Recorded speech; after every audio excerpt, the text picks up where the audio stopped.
Tonight, as we enter a new year, cases of the coronavirus in the U.S. are at an all-time high, hitting 20 million Americans.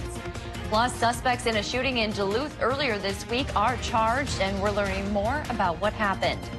And new year, new job. We have some tips from experts for those looking to find a new occupation to kick off 2021. From CBS3 Duluth, this is the CBS3 News at 6. Good evening and Happy New Year. I'm Kristen Bakke. Thanks for joining us. The U.S. hit a grim milestone on the first day of 2021, 20 million cases of coronavirus. More than 346,000 Americans have died of the virus. That shows no signs of letting up. Elise Preston has more. Things are really bad. We're overwhelmed.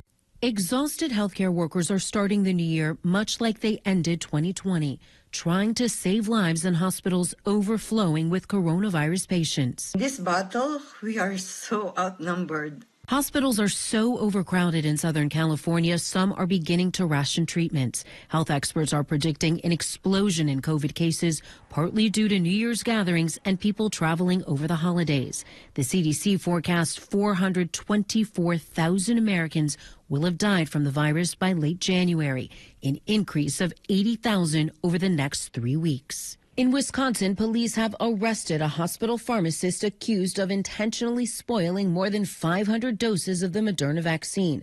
This was a situation involving a bad actor as opposed to a bad process. Officials are also concerned about what appears to be a new, more contagious strain of the virus. So far, it's been detected in Colorado, California, and Florida. But people are having COVID fatigue. Hundreds flocked to this Christian music concert in Valencia, California on New Year's Eve. This is something that I really feel I need to be a part of, and so I'm here. And we're all going to get the virus at some point. It's a virus. And in Philadelphia, dozens marched in costumes in the streets, defying the city's cancellation of its annual New Year's Day Mummers Parade. Well, closer to home, we're going to check in with Dave for a first look at the weather. It is Friday. It's the start of a new year, and Mother Nature's being pretty kind to us. Yeah, it's the start of a warm spell as well. Last couple of mornings have been pretty brisk, and even this morning, a couple of towns got chilly, but for the most part, temps started to rise. Maybe warmer than normal for a lot of places and warmer than some snow fans would want, but it's not going to be a warm spell that melts a lot of snow. We'll be bubbling just under the freezing mark, so it could be the best of both worlds, you know. Knocks down the heating bills, but it doesn't melt the ice. Temperatures this morning were as warm as 16 above for a change in Hibbing. It was 10 below just the other morning. Did go below zero for Siren, Ashland, and Watersmeet, but that should change tomorrow, and most places should be in the mid-teens for lows, and daytime highs will start getting fairly close to 30 degrees. East Coast folks, oh boy, are they looking for a big storm from that low pressure system that's undercutting our region. All that's going to do for us is bring us a cloudier sky. So we'll have clouds again tonight, but hopefully our high pressure cell finally advances and breaks that up a little bit cloud-wise for Saturday and for Sunday. Here's the weekend forecast then. Mostly cloudy tonight, partly sunny on Saturday, partly cloudy to clear on Sunday. High temp 30 degrees, that's warmer than normal. How long will we hold on to that? I'll show you the 7-day forecast. And hopefully that doesn't burp up on you when we get to that one. I get so excited about this weather, Kristen, I lose control of myself. Thanks, Dave. 2 people have been charged in connection to a shooting that left a victim with critical injuries. It happened Tuesday afternoon in Duluth's Central Hillside neighborhood. The suspects were arrested last night. 19-year-old Alexia Gaji-May Cutbank is charged with an attempted murder, unlawfully possessing a weapon, and first-degree assault. 59-year-old Seneca warrior Steep Rock is also charged with attempted murder, aiding and abetting assault, helping someone avoid arrest, and running from an officer. The shooting happened Tuesday at an apartment on West 4th Street and Lake Avenue. The victim, who has not been identified, was shot multiple times. Police say they are still in critical condition tonight. Authorities say the incident was not random, but they have not said what led up to the shooting. Meanwhile, new details following an officer-involved shooting in Minneapolis earlier this week. Yesterday, police in Minneapolis released body camera video from a traffic stop that ended in the death of a man. The video release was a quick move aimed at stemming public anger over the city's first police-involved death since George Floyd's death in May. The short clip from one officer's camera showed the man trying to drive away from police before his vehicle was blocked in. The man looked through his window at officers. His window shattered and more than a dozen shots are heard. Chief Medario Arredondo said it appeared to him the man fired at officers first. Prosecutors in the case against the 4 Minneapolis police officers charged in the death of George Floyd requested the trial be delayed by 3 months. The trial has been scheduled for March, but prosecutors want to delay it until June 7th. Prosecutors said they want it delayed because of the pandemic and the amount of time needed before enough people are vaccinated and health risks are sufficiently diminished. The now fired police officers were charged in the death of Floyd on May 25th while he was forcibly detained on a South Minneapolis street corner. With record high unemployment numbers, 2020 was a tough year in the workforce industry. For job seekers and employers, it's been a year of having to navigate new ways of finding work and interviewing. CBS3's Kendall Jarbo spoke with career experts and shares tips for securing a job in 2021. For people looking for work and employers hoping to hire, 2020 has been a tough year. I think employers are having a hard time connecting with job seekers because some of the natural ways that they do that are not available to them. Traditional methods of applying and interviewing transformed into the virtual model, but classic job advice stands the test of time. Having your resume tailored for the jobs you're applying for, making sure you're ready in an interview to give great example stories of the skills that you are looking to use in the new job. Those are tried and true and as important now as ever. Job seekers aren't the only ones having to adapt. Employers are navigating new virtual territory. The world is changing around us, and you have to reinvent yourself and change and do your best to reach everyone at where they are. For some employers, they're glad the pandemic required innovation. We would have never gone to these amazing virtual job fairs with virtual rooms and platforms and being able to do Zoom interviews on the spot with people if we weren't forced to innovate. Whether in person or virtual, getting a job is about connection. The basis of any interview is a good conversation about what you have to offer and what that employer is looking for. If you're looking for work, we have a full list of tips on how to get a job virtually on our website, CBS3Duluth.com.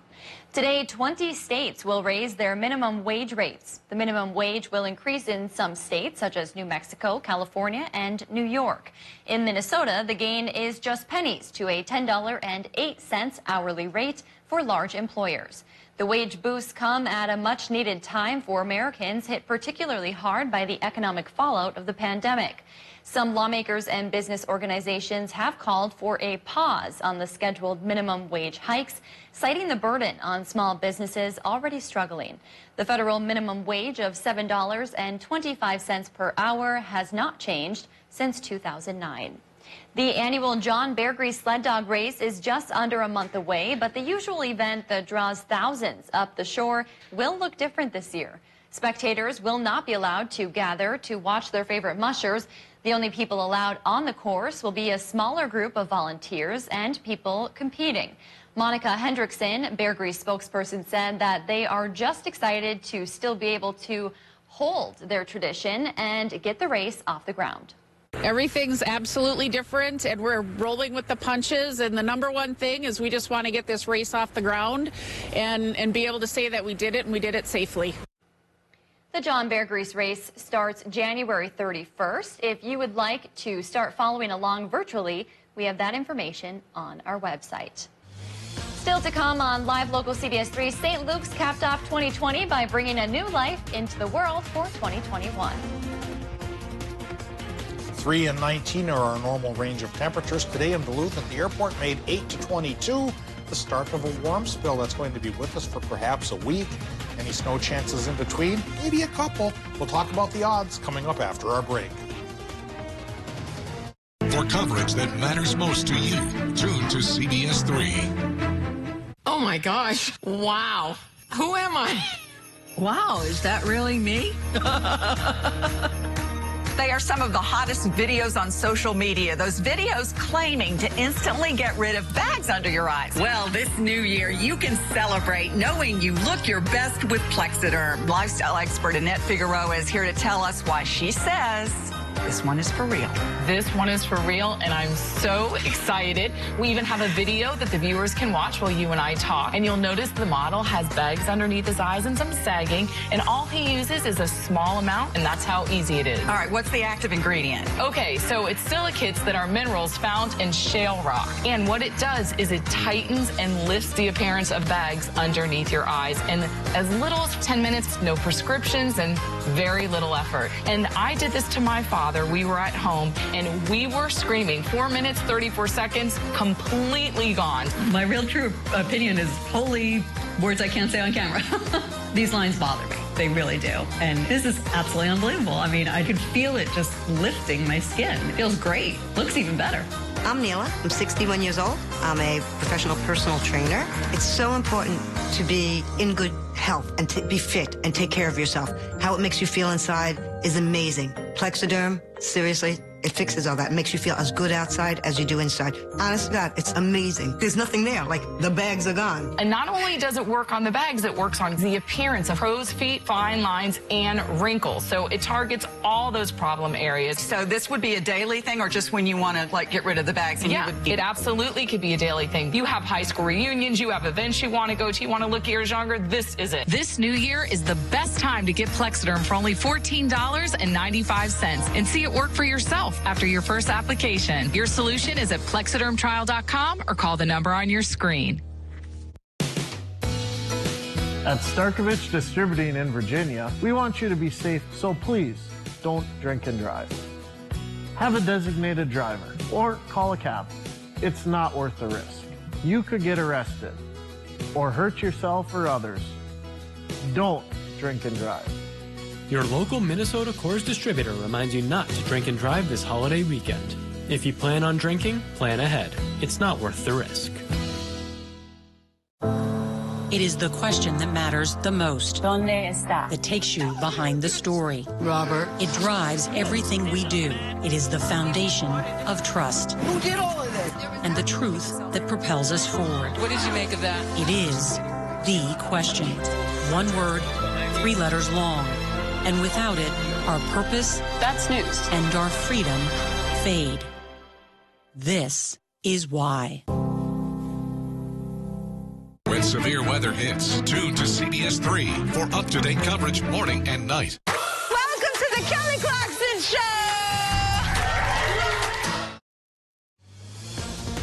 Now, the CBS3 Duluth Weather Max forecast with meteorologist Dave Anderson. December's wrapped up, and let's take a look at the numbers then. Normal mean temperature for our area in December, 14.8 degrees. This December, it made it to 19.7, which is a departure from normal of plus 4.9 degrees. Some of our months in the past year have been as warm as 5 degrees over, like December, and some have been as cool as 5 degrees under par, like October. Hopefully by Monday from the National Weather Service, we'll have the annual stat figured out and we'll see how the year rolled. Well, how's January going to roll? Some sources think temperature-wise, we should be pretty close to normal. Though this week, we're starting off warmer than normal, and the process began this morning with most temperatures above zero, only a couple below. All right, let's take a look at what's going on temperature-wise right now at the airport in Duluth after a quick look at downtown Ely. First of the year, and it looks pretty easy going there tonight. Sure, some snow on the sidewalks from last week, but it may not be now until Monday and Wednesday when we get our next snow chances, and both of those look to be just light shots or slight shots at light stuff. Here's the current numbers then from the airport in Duluth. 21 degrees, 85% for the relative humidity, westerly winds going 8 miles per hour, and our air pressure is on the higher side, yes, at 30.08 inches of mercury and 1,019 millibars. But again, that high air pressure has not been high enough to push out all cloud development. It should be on the cloudy side tonight. Maybe a little sun will try to peek through finally by tomorrow afternoon. Current temperatures in the Upper Peninsula range from 9 in Ironwood to 14 in Watersmeet. A little bit warmer in northern Wisconsin. 19 from La Pointe down to 23 in Hayward, 21 in Superior in between. Green, 19 to 21 from Cloquet to Moose Lake. North Shore numbers fairly close to 20 degrees for most locations, and same deal for the Iron Ranges, the Vermilion, the Mesabi, and up towards border country, about 19 to 21. Low temps tomorrow should be in the teens above zero, and daytime highs tomorrow could be cracking 30 in a few locations. Doppler map right now shows very thinly that thin deck of stratus clouds over our area being reinforced by the blowover of a low pressure system that's to our south and east, which is a pretty substantial storm system that's expected to bring plenty of precip to the northeast over the weekend. But we'll have it pretty easy as higher pressure brings milder temperatures and slowly and only semi-surely breaks through that cloud cover. Next snow chance, trough of lower pressure may bring a 20% chance for flurries on Monday. And then still on Wednesday, we're looking at a 30% shot for light snow as this low gets closer to our location. All right, forecast tonight, Minnesota-wise. Low temps will be not so bad, as I mentioned, about 14 to 20 above. And in Wisconsin, Michigan, about 12 to 16. Everybody should get a mostly cloudy sky. And hopefully it finally becomes partly sunny tomorrow. Tomorrow's high temps near 30 for Wisconsin, the UP, and many locations in Minnesota as well. That's warmer than normal for all zones. And we will stay warmer than normal all week long. The normal's about 18. I think our temps this week run 24 to 32. And 2 precip chances, just light ones. 20% shot Monday, like we mentioned, Kristen, and a 30% chance on Wednesday. But even light stuff can slick up the roadway, so we still have to mind our roadway P's and Q's, even if it isn't going to be 6 inches to a foot. Yeah, I think all winter long, that's in the back of my mind. Whether the roads are clear or not, just to be careful. You never know if there's a little bit of black ice. Yeah, anywhere. that black ice can do a number even on all-wheel drive. Yeah, so, sure can. You got to be careful. For sure. Thanks, Dave. Duluth's first baby, born in the new year, arrived early this morning at Essentia. Troy and Sonia Lottie welcomed their first child, named Parker, a little after 5 o'clock this morning. Baby Parker was born a month early and is currently in the ICU, but we're told he is doing really well. The couple says they are excited to have this little man in their life, and they're ready to take him home. Meanwhile, St. Luke's capped off the year with a new baby being born shortly before midnight on New Year's Eve. Robin and Dale Tweeten welcomed a little girl who they named Ermina a little after 10:30 last night. Both the baby girl and the mom are healthy and doing well. 19 3/4 inches long and 7 pounds 13 ounces. That's a pretty good ending. Yeah. This is a very good start. This is the couple's third child. One teenager from Minnesota is combining his knowledge of computer games with the pandemic. After 2 months of coding, 16-year-old Josh Turniak launched a computer game called COVID Invaders. In the game, players can shoot the COVID vaccine at the virus and try to beat the high score. Josh built the game to spread awareness about the vaccine and give people a chance to have some fun. This is his first time building a game, but he's been teaching himself how to program computers since he was just 13. He told us he's trying to make the most of his time at home and hopes others do the same. During this pandemic, it's tough for many people, but I think also many people don't realize how much time they have. So if you just use your time wisely, you can build cool things. Or if you don't want to build anything, you can just learn interesting things. COVID Invaders launched 2 weeks ago, and since then, more than 3,000 people have played, although I think that number has gone up since people found out about it in our newsroom. If you'd like to try it out, it is free to play. We have a link on our website, CBS3Duluth.com. Coming up next in sports, hockey is back this weekend. Kelly has a preview next.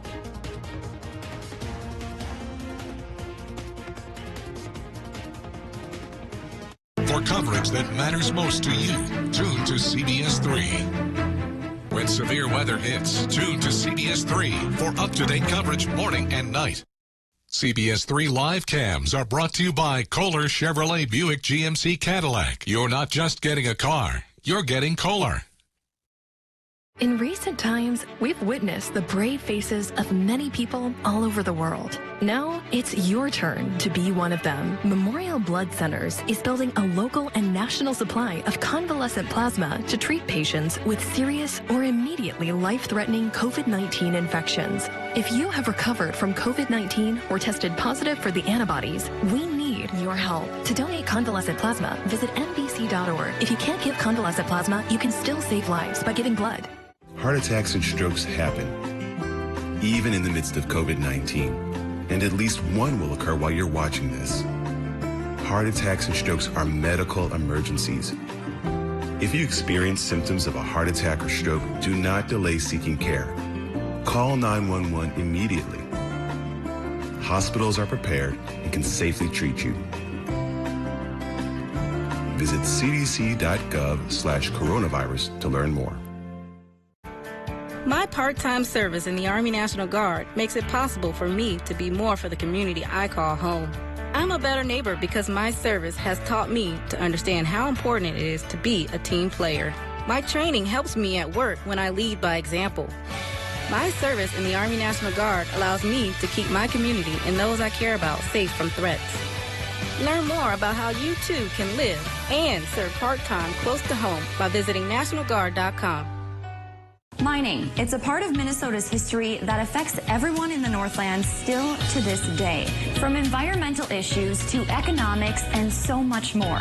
Join me, Kristen Bakke, every Tuesday for Eye on Mining, a fair and unbiased report that answers the tough questions surrounding the world of mining. Eye on Mining with Kristen Bakke. Tuesdays at 10 only on live local CBS3. Brought to you by Iron Mining Association. It is the question that matters the most. That takes you behind the story. Robert. It drives everything we do. It is the foundation of trust. Who did all of this? And the truth that propels us forward. What did you make of that? It is the question. One word, 3 letters long. And without it, our purpose, that's news, and our freedom fade. This is why.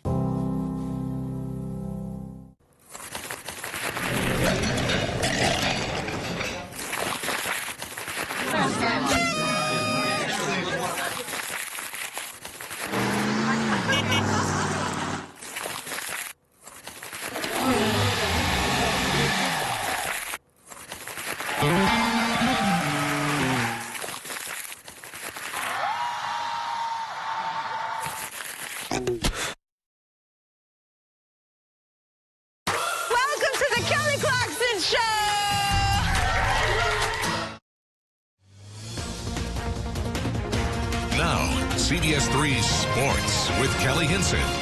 Less than 24 hours from now, the UMD men's hockey team will be back to play outside of a college hockey bubble for the first time since last spring. Well, earlier this week, I had the chance to sit down with a trio of guys on the roster and reflect on what their favorite part of the NCHC bubble was.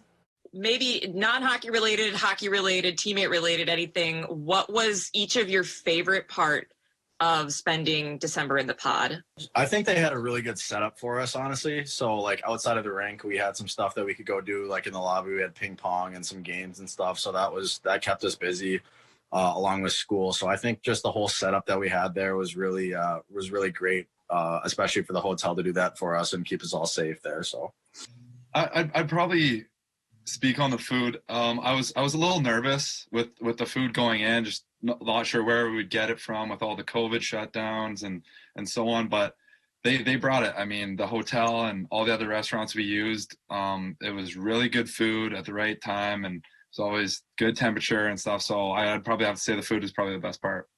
Yeah, I agree with them. I mean, it was a great setup they had down there for us. I think my favorite part, honestly, was probably just being able to spend a ton of time with the team as a whole. I mean, going into that, had to sacrifice so much for quarantine. We're not always able to be around one another in bigger groups besides being at the rink. So I think being kind of trapped in that hotel and being able to play ping pong and stuff, we were able to hang out in a little bit of bigger groups, which was nice for us to get a little more team bonding that we missed out on at the beginning of the year.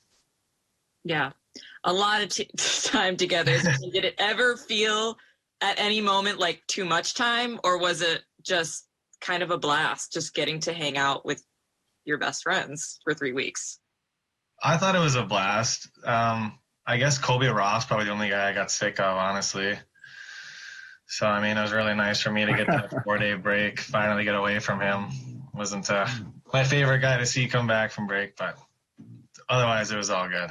I was going to say, Cole, he took some shots at you in the last one. Is there? You kind of said it, but is there anything else you want to get off the chest with Kobe Roth? No. I'll take care of the rest with him later. And the teams return to the ice outside of the bubble tomorrow evening. They face St. Cloud State. That is a game along with Sunday's and next Saturday's game that you can catch on the My9 Sports Network. For a full broadcast schedule, head to our website, CBS3Duluth.com, and click on the Sports tab. Well, some good news for the women's hockey team after they had their first series of the new year halted. Anna Klein and Emma Soderberg have earned 2 of the final WCHA Player of the Month awards. Klein, who captured the Forward of the Month honor, posted the second most points per game in the nation and in the league in December. Meanwhile, Soderberg was named goaltender of the month. She was the only goaltender in the WCHA to pick up 2 wins in the month of December. UMD returns to action late in January on the 15th against Ohio State. Glad to have hockey back, but almost not as nearly as glad I am to have you back in studio, Kristen. Oh, wow. That's a big honor, Kelly, because I know how you get with hockey, especially now that it will be in person and much closer to home. I almost can't believe it. I won't believe it till I see it. Till it's happening. Well, I'm flattered for the compliment. Well, I missed you. I missed you guys, too. Thanks, Kelly.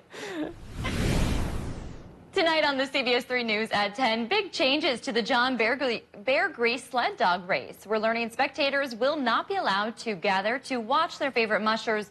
The only people allowed on the course will be a smaller group of volunteers and people competing. We'll have more details on the other changes, and we'll also hear from organizers tonight at 10.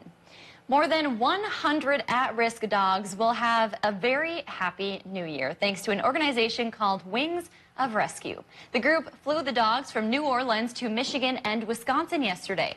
This was the drop-off in Detroit. The idea is to get the dogs out of crowded shelters and into northern facilities where they can get adopted.